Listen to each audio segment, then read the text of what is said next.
There is something happening inside your brain right now that you cannot feel, cannot see, and almost certainly cannot stop on your own.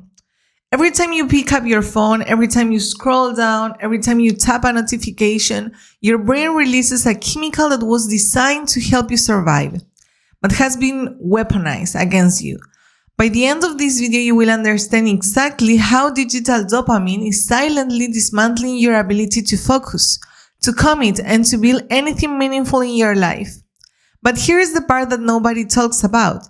The problem is not your phone. The problem is something far more dangerous, and it lives inside you. So here's the thing. You wake up in the morning with a genuine desire to change. You tell yourself today is different. You have the plan, you have the intention, and somewhere deep inside you, you have the will. And then, before your feet even touch the floor, your hand is already reaching for the screen. Not because you decided to, not because you chose to, but because something in your nervous system demanded it. That is not weakness, that is not laziness, that is a hijacked reward system. And understanding that distinction is the first step toward reclaiming your life. Dopamine is a neurotransmitter of anticipation. It doesn't reward you for achieving something. It fires the moment you expect a reward is coming. Evolution built this mechanism to keep you hunting, building, creating, but the digital world has reverse engineered it. Every notification, every like, every swipe is a tiny, unpredictable reward. And unpredictability is the most addictive pattern known to neuroscience. The same pattern that makes slot machines impossible to walk away from is the exact same pattern running behind your Instagram feed. And this is where it gets uncomfortable, the situation, because the question is not whether this is happening to you. The question is how deeply it has already reshaped the way you are. So think about the last time you sat in silence for more than 5 minutes without reaching for something. Think about the last time you started a difficult task and stayed with the discomfort long enough to actually break through it. Think about the last time boredom didn't feel like a crisis. If those moments are becoming harder to remember, it is because digital dopamine has quietly lowered your baseline tolerance for delayed reward. Your brain has been recalibrated. What once felt like normal patient now feels unbearable. What once required 5 minutes of distraction now requires 50. This is not a productivity problem. This is an identity problem. When your brain reward system is dominated by instant, frictionless stimulation, every meaningful goal you set, every business you want to build, every relationship you want to deepen, every skill you want to master starts to feel impossibly slow. Not because the goal is wrong, because your nervous system has been trained to reject any reward that requires waiting. And here's what that means in practice. You are not failing because you lack discipline.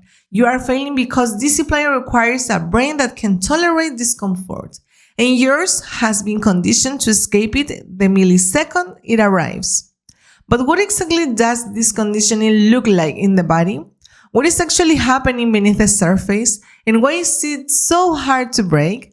The answer will change how you think about every habit you have ever tried to build. And here's the thing for you to pay attention. When dopamine floods your system repeatedly through low effort, high stimulation sources, your brain does something remarkable and terrifying. It downregulates dopamine receptors. This means your brain literally reduces its own sensitivity to pleasure in order to maintain chemical balance. The result is a phenomenon researchers call anhedonia, a flattening of the emotional response. Things that once excited you begin to feel dull. Goals that once felt inspiring begin to feel pointless.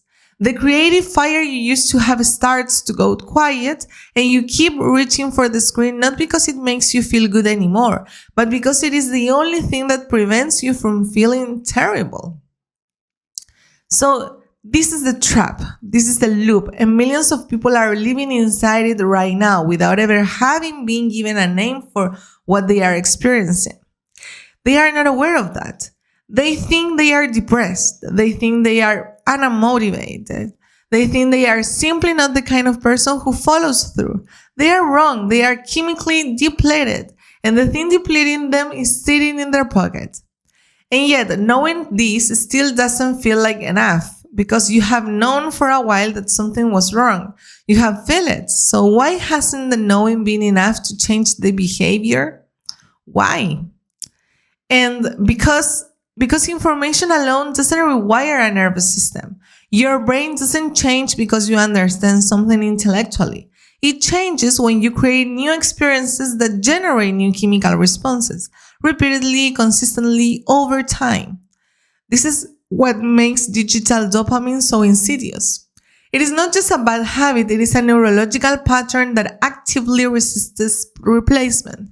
Because every time you try to sit with discomfort and reach for your phone instead, you reinforce the circuit again. Every escape strengthens the prison. The emotional core underneath all of this, the one that digital stimulation is actually treating, is the fear of emptiness, the terror of being alone with your own thoughts, on finding nothing there worth staying with.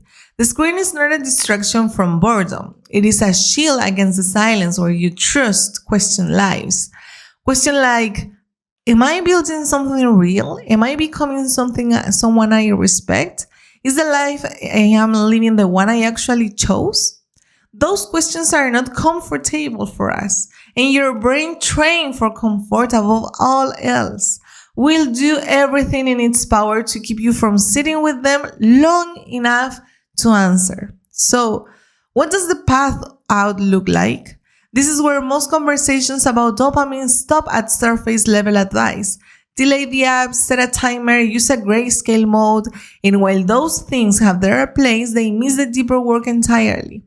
The real intervention is not about restriction, it is about rebuilding your relationship with discomfort. It is about teaching your nervous system slowly and deliberately that boredom is not an emergency, that silence is not a threat, that the slow burn of meaningful effort contains a reward far richer than anything a screen can deliver. But you have to stay in it long enough to feel it. This process has a name in neuroscience. Dopamine fasting in its true form is not about abstinence. It is about reintroducing your brain to the rewards of reality. Long walks without audio, creative work without an audience, conversations without the option to check out. These are not punishments, they are the conditions under which your brain begins to remember what it actually wants, before the algorithm told it what to want instead. Here's the moment where most people reading about this nod along and then do nothing. And the reason is not laziness, the reason is that rebuilding your reward system requires tolerating a period of flatness. A stretch of days where the deep work doesn't feel rewarding yet, where the silence feels uncomfortable, where the pull of the screen is loudest precisely because you are resisting it. That flatness is not failure. That flatness is your brain recalibrating. And what happens on the other side of it is something that most people living inside the digital loop have forgotten is really possible to do. You begin to want things again, real things. Your focus returns not as a discipline you force, but as a natural state you inhabit. The work that once felt impossible to start begins to pull you forward. The relationships that once felt like obligations begin to feel like anchors. The goals that once seemed abstract begin to feel urgent and alive. This is not a fantasy version of you. This is the version of you that exists underneath the chemical noise. The one who was always there, waiting for the stimulation to quiet long enough to be hard. The loop that was open at the beginning of this video can now be closed. The problem was never your phone. The problem was never your willpower, your character, or your capacity for greatness. The problem was a system, external, engineered, and extraordinarily effective, that learned to speak the language of your deepest needs and offer you a counterfeit version of fulfillment in return. And the moment you see it clearly, the moment you name it for what it is, something in you shifts. Not completely, not immediately, but enough to do a change on your life. So digital dopamine is real. Maybe you don't believe it, but it's real. Its effects on your discipline, your identity, and your potential are measurable and significant. But you're not a passive victim of your own neurology. You are a person capable of choosing with intention and consistency, to build an inner world worth living in, one that doesn't need to be constantly stimulated to feel like enough. The question is not whether you can do it. The question is whether the life waiting for you on the other side of this discomfort is worth the effort of getting there. It is, and somewhere beneath this noise, you already know that.